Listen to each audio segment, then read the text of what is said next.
واحدة من أهم المسائل الضرورية والتي نحتاجها جميعا في الحياة هو موضوع تربية الأطفال والمراهقين.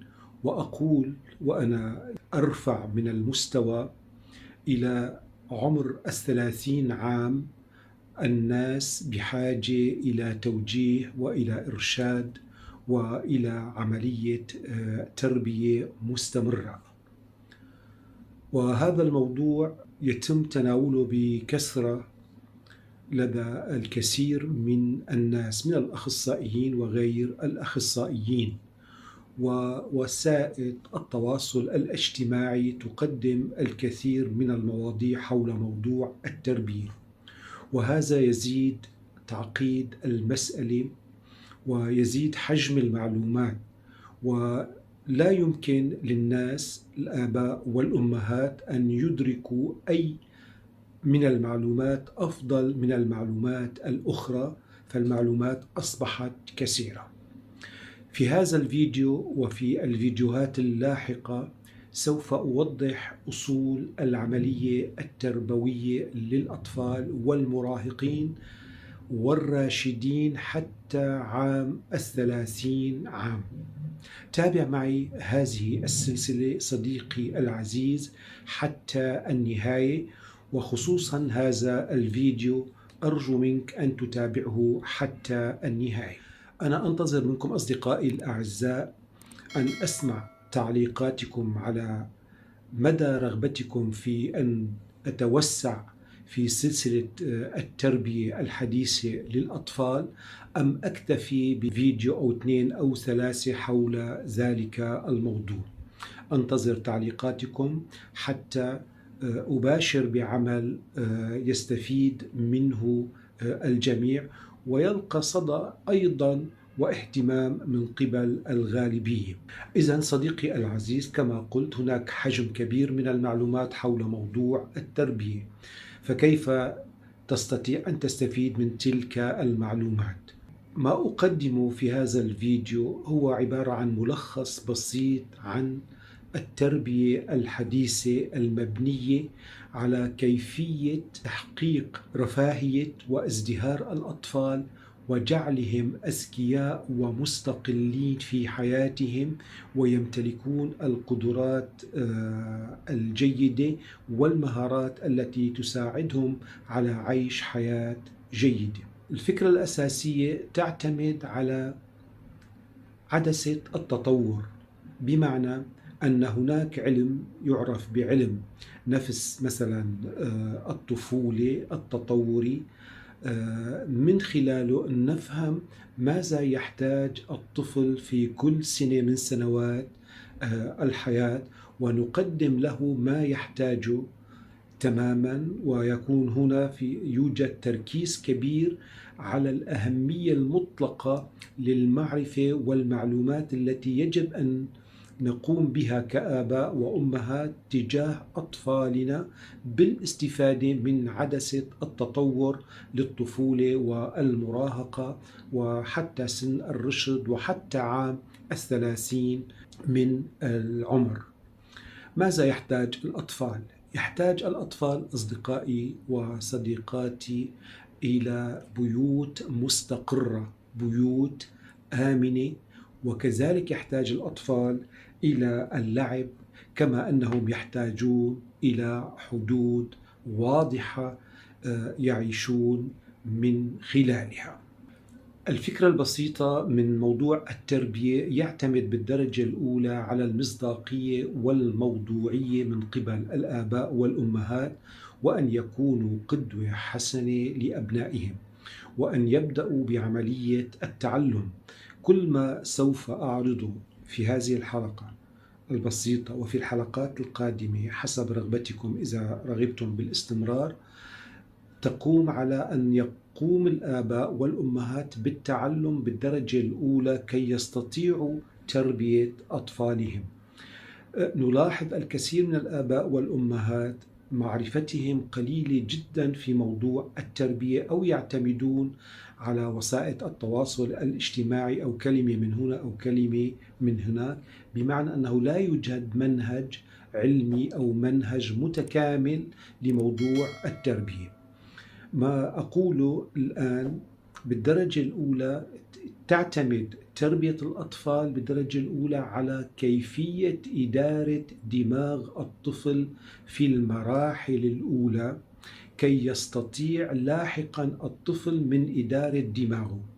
لكن حتى تستطيع عمليا من إدارة دماغ الطفل، يجب أولا أن نتأكد أن الأب والأم فعليا لديهم القدرة على إدارة دماغهم، ويفهمون وظائف الدماغ بشكل أساسي وعلاقة الدماغ بالسلوك، حتى يستطيعوا فعليا أن يقوموا بإدارة دماغ أطفالهم، ولاحقا يتمكن الأطفال من إدارة أدمغتهم بأنفسهم. وفكرة إدارة الدماغ هي التي توجه لاحقا السلوك، وإدارة دماغ الأطفال هي فكرة أساسية من أجل مساعدة الأطفال على بناء المهارات المعرفية والمهارات النفسية والمهارات العاطفية، كي يستطيعوا التقدم في الحياة ومواجهة صعوبات الحياة وحل المشكلات في الحياة. ففي المراحل الأولى يكون التركيز الأساسي على الأب والأم في إدارة أدمغة أطفالهم حتى تنضج لديهم الوظائف التنفيذية.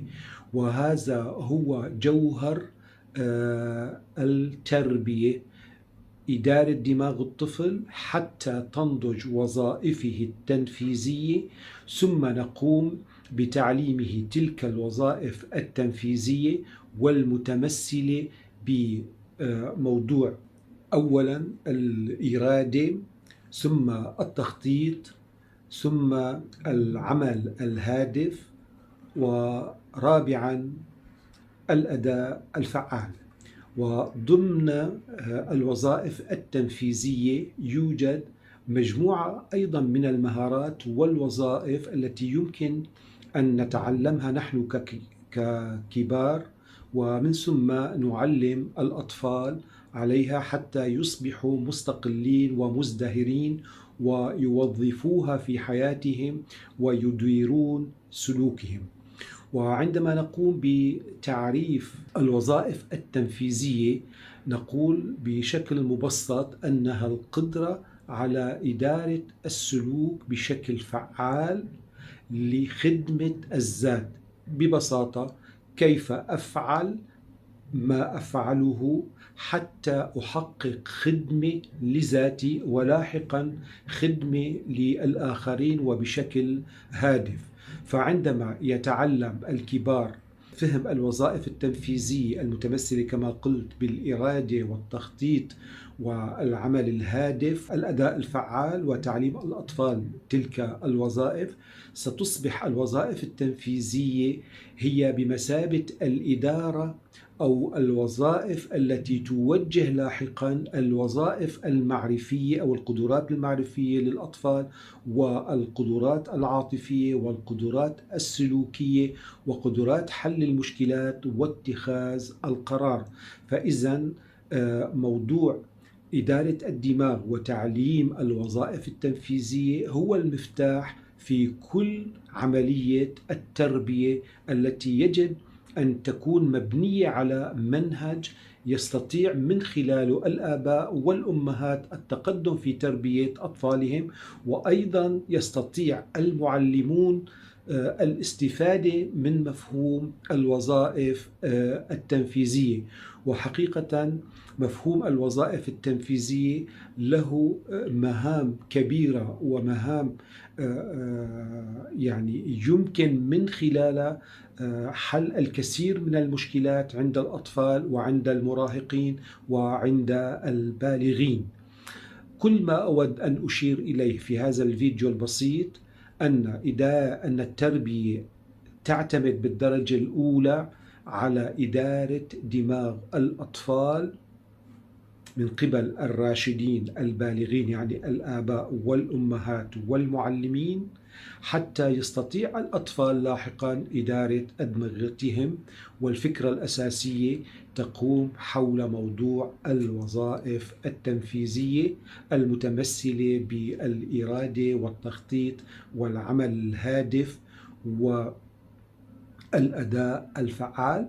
وكما قلت، الوظيفة التنفيذية أو الوظائف التمثيلية هي عبارة عن قدرة من خلالها الإنسان يستطيع أن يفهم الفعل الذي يخدم الذات، والسلوك الذي يخدم الذات، والسلوك الذي يتنبأ بالمستقبل الأفضل، والسلوك الذي يعمل على حل المشكلات. حقيقة إنه منهج عظيم يجب أن يتعلمه الآباء والأمهات والمربين والمعلمين والمعلمات. إذا كنتم أصدقائي مهتمين بذلك الموضوع حتى أتوسع به أكثر وأكثر وأكثر، أنتظر أن أسمع تعليقاتكم، وحتى أراكم في فيديو قادم. لكم مني كل الحب والاحترام والتقدير. دمتم جميعا بخير، إلى اللقاء.